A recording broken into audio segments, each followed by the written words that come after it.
வருமா? இப்போ கை தட்டுங்க. இப்ப ஏன் இப்படி இருக்கிறீங்க? இப்ப கை தட்டுங்களா பாப்போமே. ஆன்லைன் உண்டு, எங்கேயாவது பெண் லைன் உண்டான்னு கேட்க. ஆண்ட்ராய்டு செல்போன் உண்டு, எங்கேயாவது பென் டிரைவ் உண்டான்னு கேட்க.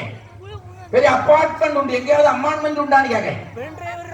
பென் டிரைவர் சும்மா இருங்க, நீங்க பாயிண்ட் எடுத்து விட்டுச்சு. பென் டிரைவர் ஆனா எல்லாமே ஆம்பளை பேர்ல தான் இருக்கு, அப்படிதானே? பெண் பேர்ல எதுவுமே இல்ல. அதனால இந்த 5 கேள்விக்கு எனக்கு ஆன்சர் தெரியாதனால ஆண்கள் வெற்றி பெற்றதாக அறிவிக்கப்படி. நீ கைதட்டலாம் செல்ல குட்டி கைதட்டலாம். சரி, நான் கேக்குறேன். இப்ப ஆம்பளை பேர் இருக்குல்ல, எங்கேயாவது பொம்பளை பேர் இருக்கான்னு கேட்டீங்க. சரி, நான் கேக்குறேன். இந்த ஆம்பளை பேர் அவர் செட்டுக்காரர் வீட்டுல வச்சிருக்காரு, உங்க வீட்டுல என்ன வச்சிருக்கீங்க? இல்ல இந்த பனியிலையும் மழையிலையும் காத்துலயும் தானே அது வந்து இருக்கு. அது எப்படி இருக்கும்? அவ்வளவு தூசா அடைஞ்சு போய் தான் இருக்கும். அதே மாதிரி ஆம்பளை நல்லா குடிச்சிட்டு வந்தான்னு வைங்க, 6 மணிக்கு பிறகு பாத்தீங்கன்னா அவன் தூசுலதான் உருண்டுட்டு இழப்பான். அதனாலதான் அதுக்கு ஆம்பளை பேர்னு பேரு. அப்படிதானங்க? அடுத்த என்ன கேட்டீங்க? ஆன்லைன். ஆமா, ஆன்லைன். அந்த ஆன்லைன்ல இருக்கிற அத்தனை விஷயத்தையும் எங்க அண்ணன் சொன்ன மாதிரி ஒரு சின்ன பென் டிரைவ் போட்டு நாங்க உருவிட்டு வந்துருவோமே.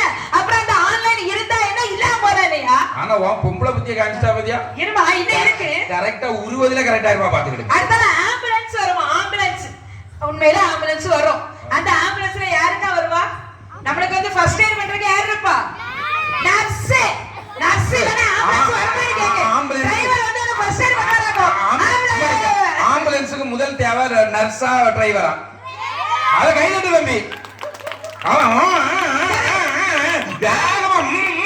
நர்ஸ் அங்க ஆள் அடிபட்டு கிடக்க. நர்ஸ் அப்பதான் கொஞ்சம் பாருங்க லிப்டிக் போட்டுட்டு, கொஞ்சம் பாருங்க பவுடர் போட்டுட்டு.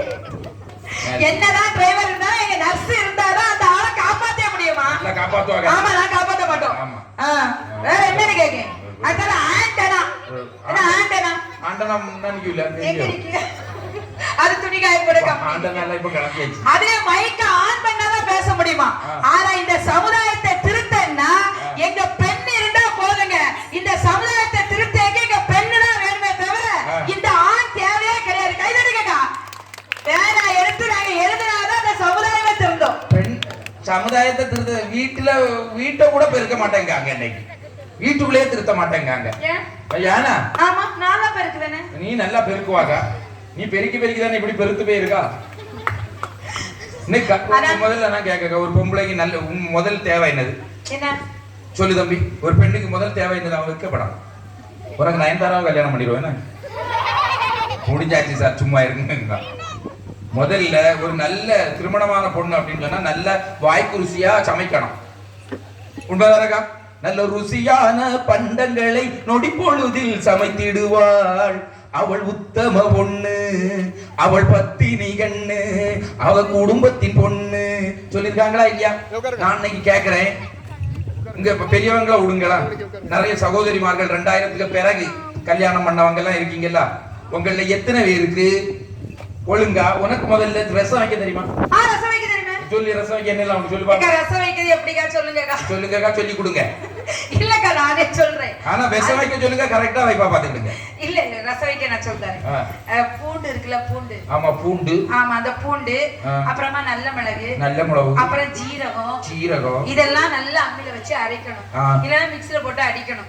அடிச்சிட்டு எண்ணெயில இதெல்லாம் நல்லா தாளிச்சு அப்படியே தக்காளி பழத்தை வெட்டி போட்டு நல்லா வதக்கி கொஞ்சம் தண்ணி ஊத்தி அவி விட்டு அப்புறமா ரசப்பொடி போட்டு அதுல மல்லிக்கீரை போட்டு இறக்கிடணும். அப்ப அடுப்பை எவன் வந்து பத்த வைப்பான்னு கேட்க.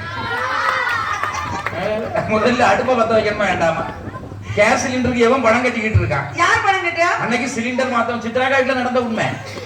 சிலிண்டர் மாத்த வந்தவன் அக்கா சோப்பு நைட்டியை போட்டுட்டு இருந்திருக்கா, இதுதான் சிலிண்டர்னு தூக்கிட்டு போயிட்டான். பாத்துக்கிடுங்க. நல்ல காலம் வாயில ரெகுலேட்டர் மாட்டாம இருந்தான். அப்படிலாம் ஒண்ணு கிடையாது. சும்மா எல்லாம் தூக்க முடியுமா? என் வீட்டுக்காரர் இப்படிதான் ஒரு நாள் கேட்டேன், இந்த உலகம் எத்தனை கிலோ இருக்கும்னு கேட்டேன் என் வீட்டுக்கார்ட்ட. என் வீட்டுக்காரர் என்ன சொன்னார் தெரியுமா? இந்த உலகம் எத்தனை கிலோ இருக்குமா தெரியுமாடி? கரெக்டா 90 கிலோ இருக்கும்டி அப்படின்னாரு. அதான் 90 கிலோ என் வெயிட் தான் அப்படின்னு. நீ தாண்டி என் உலகம், அப்புறம் எப்படி நீ உலகத்தை போய் சொல்றது அப்படின்னாரு. இப்ப என்ன சொல்லிட்டு தெரியாது தெரியுமில்ல?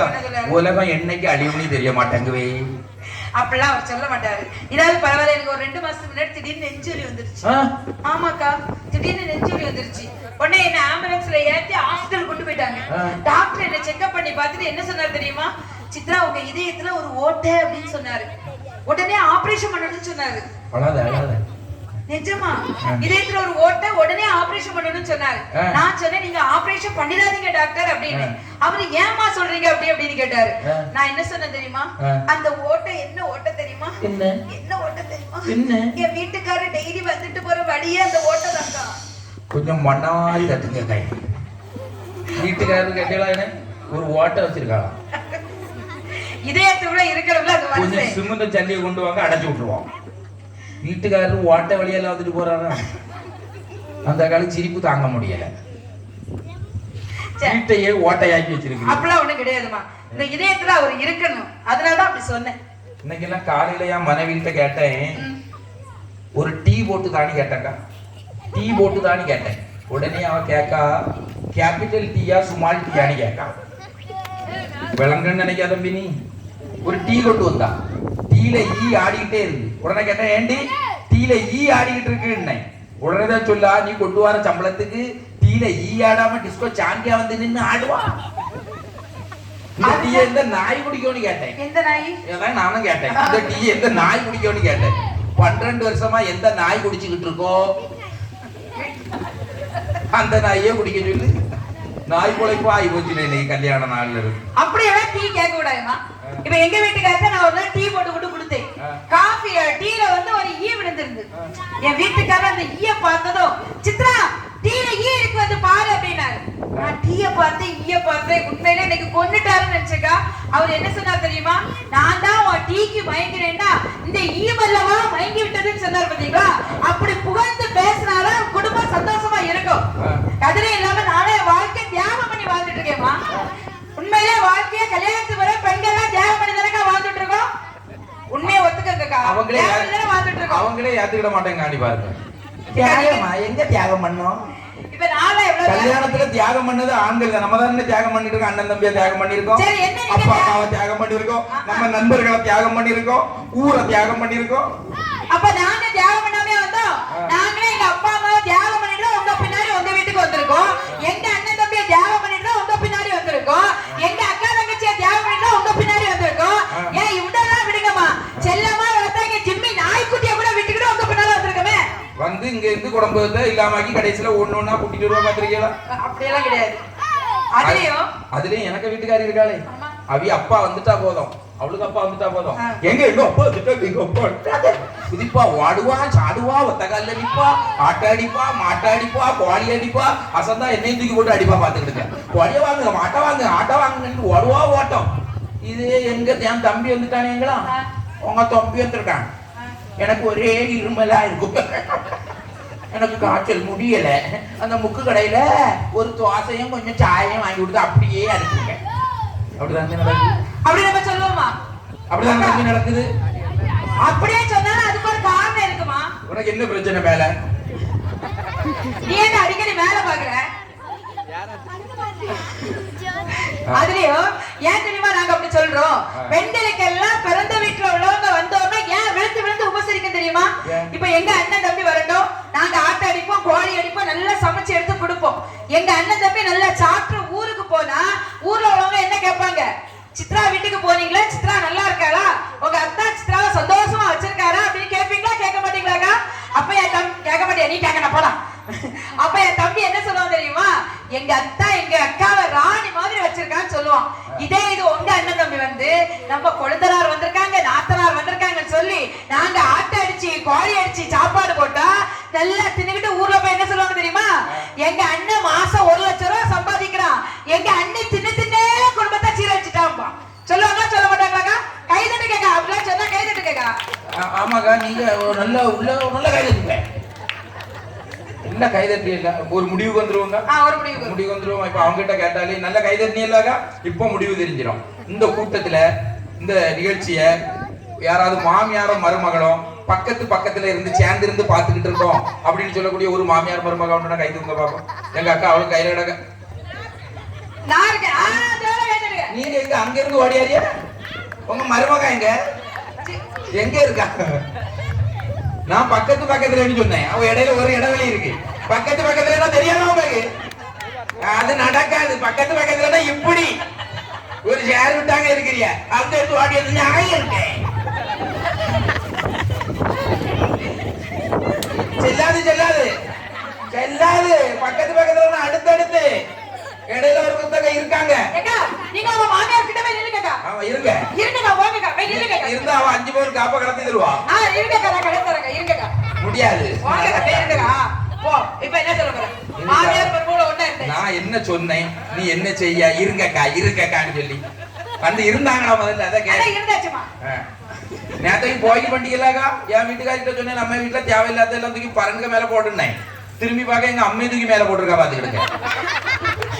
தேவையில்லாதான் பாத்துக்கிடுங்க.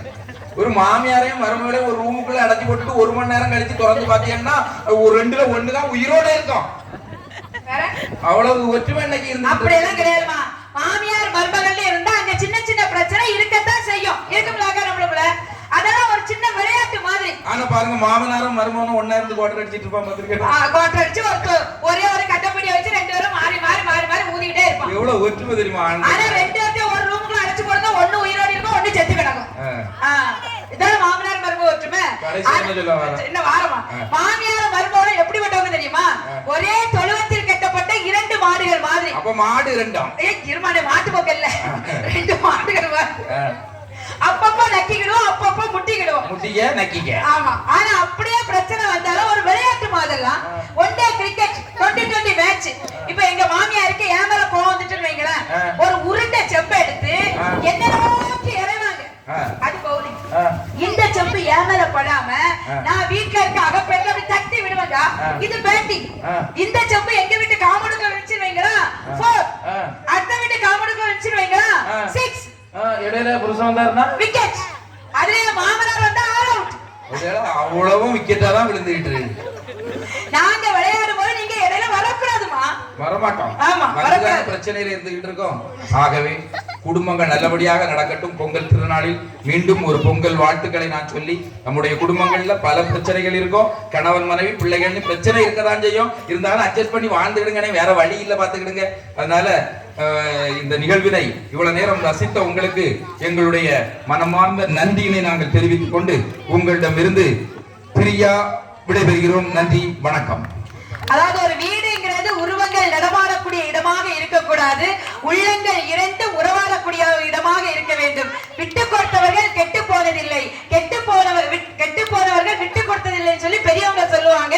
அதே மாதிரி கணவனும் மனைவியோ நீயா நானான்னு வாழ்றதை விட நீயும் நானும் விட்டு கொடுத்து வாழ்ந்தோம்னா அந்த வாழ்க்கை என்னைக்குமே மகிழ்ச்சியாக இருக்கும். ஆணும் பெண்ணும் சேர்ந்து இல்லறம் நடத்துவதுதான் இன்பம் என்று சொல்லி அந்த இல்லற வாழ்க்கை என்னைக்குமே சிறப்பாக இருக்க வேண்டும் என்று சொல்லி அனைவருக்கும் பொங்கல் நல்வாழ்த்துக்களை தெரிவித்துக் கொண்டு உங்களிடமிருந்து விடைபெறுகிறோம். நன்றி, வணக்கம்.